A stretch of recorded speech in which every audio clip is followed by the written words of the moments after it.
एक बार फिर से इस कंपनी की इलेक्ट्रिक कारों ने सबसे ज्यादा सेल्स दर्ज की है और बिक्री में सबसे टॉप पर पहुंची।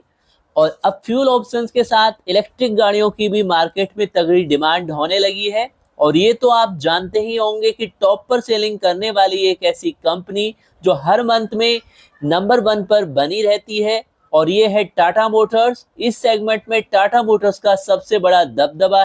मार्केट में होने वाली टोटल सेल्स में 65% अकेले टाटा मोटर्स का है। और सितंबर मंथ में भी टाटा मोटर्स ने अपनी इलेक्ट्रिक कारों की बिक्री में टॉप पोजीशंस हासिल की और कुल मिलाकर 3621 यूनिट इलेक्ट्रिक कार की बिक्री की है।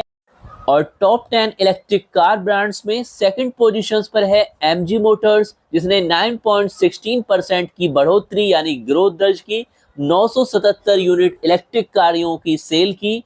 जबकि बिक्री की इस लिस्ट में तीसरे नंबर पर महिंद्रा मोटर्स रहा, जिसने 454 यूनिट इलेक्ट्रिक गाड़ियों की बिक्री की। इसके बाद चौथे नंबर पर रही सिट्रोन, यानी सिट्रोन ने भी अच्छा खासा मार्केट कवर किया है जल्द में ही अपनी इलेक्ट्रिक गाड़ी को लॉन्च करने के बाद।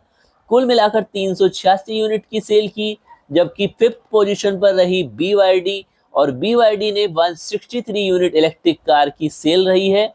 दूसरी ओर बिक्री की इस लिस्ट में छठे नंबर पर रही देश की सबसे लग्जरी ब्रांड की BMW, जिसने की 106 यूनिट इलेक्ट्रिक गाड़ियों की बिक्री की। सेवंथ पोजीशन पर रही मर्सिडीज, मर्सिडीज ने कुल 81 यूनिट की गाड़ियां सेल की। 8 पोजीशन पर आई होंडा मोटर्स, और हुंडई ने इस दौरान 67.79% की सालाना गिरावट के साथ सिर्फ 26 यूनिट कार की बिक्री की। दूसरी और 9वें नंबर पर बिक्री की लिस्ट में किया मोटर्स रही। किया ने 51.42% की डी ग्रोथ के साथ केवल 17 यानी 17 यूनिट कार की बिक्री की। जबकि 10th नंबर पर रही वोल्वो इंडिया, जिसने 72.73% की डी ग्रोथ के साथ केवल 15 यूनिट कार की बिक्री दर्ज की। तो कुल मिलाकर अगर आप कंपेयर करते हैं नॉर्मल फ्यूल सेगमेंट से, यानी पेट्रोल, डीजल, सीएनजी या फिर हाइब्रिड ऑप्शन से भी, तो अभी इलेक्ट्रिक गाड़ियों की सेल्स में कोई बहुत बड़ी ग्रोथ 2024 की किसी भी मंथ में नजर नहीं आती है।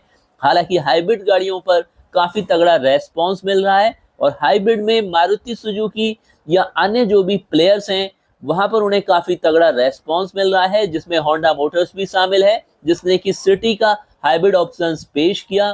तो काफी सारे ब्रांड्स अब हाइब्रिड की तरफ भी मूव हो रहे हैं।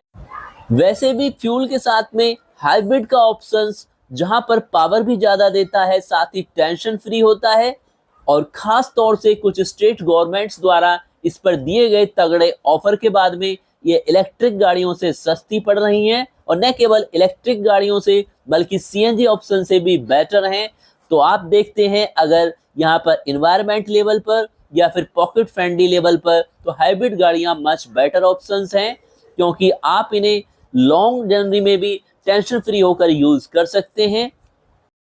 वैसे आप क्या सोचते हैं नेक्स्ट ईयर यानी 2025 में हाइब्रिड सेगमेंट या सीएनजी सेगमेंट या फुल्ली इलेक्ट्रिक सेगमेंट, कौन सा सेगमेंट सबसे ज्यादा पॉपुलर होने वाला है? क्योंकि जहां पर देश के टॉप मोस्ट पॉपुलर ब्रांड्स चाहे मारुति सुजुकी या हुंडई मोटर्स या इसके अलावा BYD की गाड़ियां हैं, या टाटा मोटर्स भी अपनी कुछ पावरफुल गाड़ियों को अब इलेक्ट्रिक मोटर्स में लाने वाला है। बल्कि यह कह सकते हैं कि टाटा मोटर्स तो अपनी ऑल अवेलेबल गाड़ियों का इलेक्ट्रिक वर्जन 2025 के फर्स्ट क्वार्टर में ही पेश कर देगा, जिसमें हैरियर इलेक्ट्रिक है, सफारी इलेक्ट्रिक है या ऑल न्यू सियरा इलेक्ट्रिक है। तो काफी शानदार ऑप्शंस टाटा मोटर्स द्वारा भी आने वाले हैं।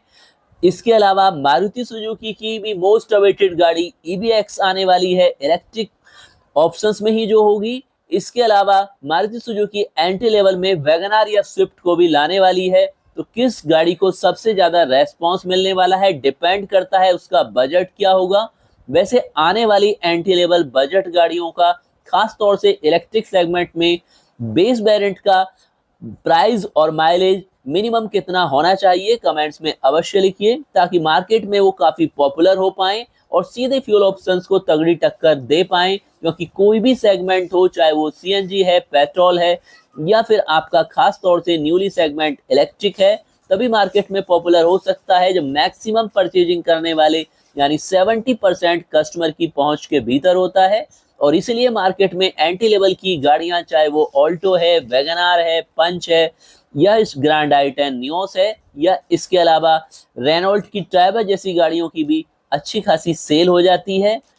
तो अगर सभी मार्केट के टॉप मोस्ट पॉपुलर ब्रांड्स को अपने इलेक्ट्रिक प्रोडक्ट्स को मार्केट में पॉपुलर करना है तो उनका जो बजट होना चाहिए कमेंट्स में अवश्य लिखिए। साथ ही मिनिमम माइलेज की बात करें तो 350 या 40 के आसपास बेस वेरिएंट में भी अगर माइलेज आता है तो डेली यूज के लिए या मिड वर्क कस्टमर के लिए इंपॉर्टेंट है और इतना होना भी चाहिए।